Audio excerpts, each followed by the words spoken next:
Corporate risk is often treated as a qualitative feeling, but in reality, it operates as a strict, unforgiving mathematical equation. The formal audit risk model defines it clearly. Total risk equals inherent risk multiplied by control risk multiplied by detection risk. The baseline is inherent risk. This is an organization's raw susceptibility to failure based purely on its objectives, assuming zero internal controls.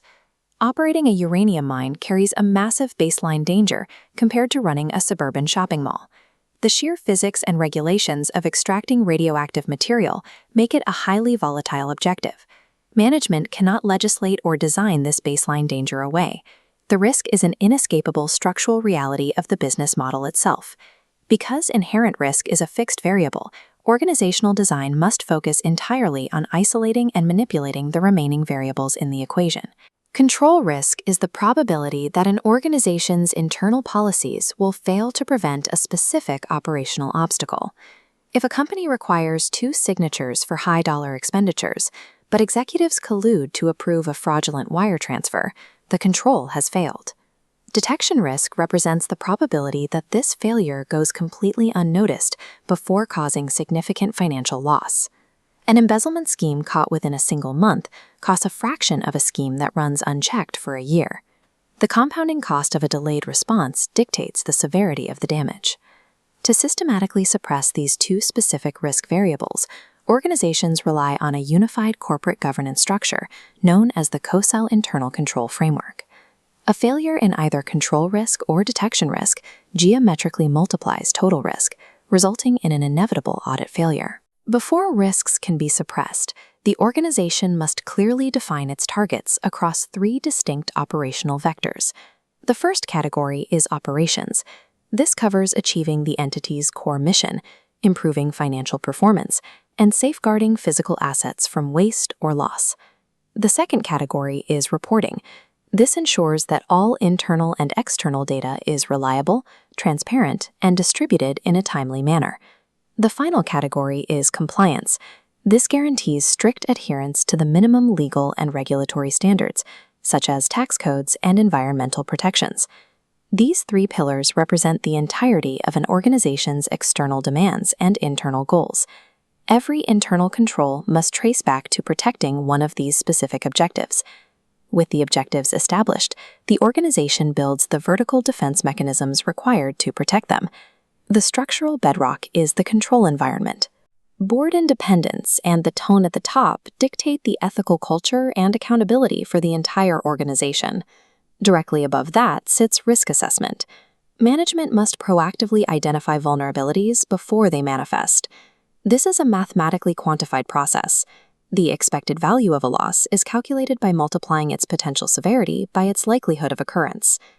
Take a cybersecurity threat. A minor system penetration, essentially a nuisance hacker, might be almost inevitable. This chart visualizes the outcome. A 90% likelihood of occurrence plotted against a minimal severity threshold yields a very low expected value. Compare that to an unauthorized alteration of an internal database, an event triggering a major public relations crisis and mass customer defection. Here, the chart reflects only a 2% likelihood of occurrence, but the catastrophic severity spike pushes the expected value into the critical zone. This quantitative assessment dictates capital allocation. Expensive upper layer controls are only justified by high expected losses. Next comes the control activities layer. These are the deployed policies and procedures, both manual and automated, that execute management's calculated risk response. A primary mechanism within these activities is the segregation of duties, intentionally separating the authorization and record-keeping of assets to prevent internal fraud. The fourth layer is information and communication. The organization must capture quality data and share it rapidly across operational silos. The final layer is monitoring. Over time, systems degrade. Ongoing evaluations are necessary to catch deficiencies when the lower layers begin to fail. These 5 components form an active interdependent loop. A failure at the structural base of the control environment will eventually cause the monitoring layer at the top to collapse. Objectives and components cannot exist purely at corporate headquarters. They must be projected throughout the entire business footprint. This matrix is the official COSO Internal Control Framework cube. Introducing the final dimension, The organizational structure hierarchy. The overarching structural slice is the entity level, encompassing macro-level corporate governance. The framework then drills down sequentially from the division level, through operating units, all the way down to granular daily functions. This completed matrix serves as the definitive mental model for internal control, mapping a holistic defense system against all forms of corporate risk. While management views the COSO cube as a complete system, federal regulators view it through a highly restrictive lens. For public companies, the Sarbanes-Oxley Act dictates strict enforcement mechanisms through PCAOB Auditing Standard No. 2201. This standard forces external auditors to ignore the broader operations and compliance objectives, isolating only the data impacting financial statements. Auditors are required to evaluate this data using a specific methodology, the top-down risk-based approach. The top-down approach begins explicitly at the entity-level controls before evaluating any granular data. From there, the auditor works downward, evaluating significant individual accounts and their relevant financial assertions. General corporate governance aims to optimize operations, but AS 2201 exists solely to guarantee the mathematical truth of public financial reporting. The primary target of the AS 2201 top-down audit is the discovery of a material weakness. Legally, a material weakness requires two criteria.